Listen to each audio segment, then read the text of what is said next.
એ સંત સુરદાસજીએ મનોમન વિચાર કર્યો કે હવે કોઈને મારે જગાડવા નથી, હું જતો રહું.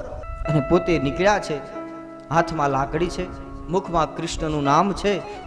એને પોતાની કુટિયા બાજુ એ યાત્રા કરે છે. એમાં રસ્તો ભૂલી ગયા, બીજા રસ્તે ચડી ગયા. જે રસ્તે એ ચડી ગયા, ચાલતા ચાલતા આગળ જાય તો 2-4 ડગલા આગળ એક કૂવો હતો.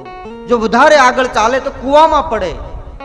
એ સમયે કોઈ એક નાનું એવું બાળક આવી અને સુરદાસજીની લાકડી પકડી લે છે.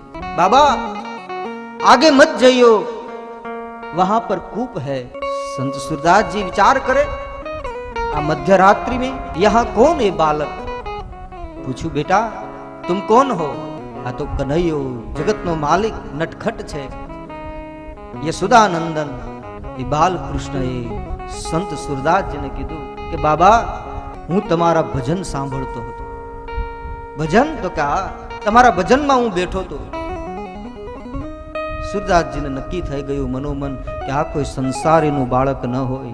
સંસારીનું બાળક હોય તો એટલી મધ્યરાત્રિ સુધી ભજન ન સાંભળે. આ તો મારો કન્હૈયો છે, મારો ઈષ્ટ દેવતા છે. જન્મો જન્મથી હું એની ખોજમાં છું. આજ બસ એને પકડી લઉં, પછી ક્યારેય એને છોડું નહીં.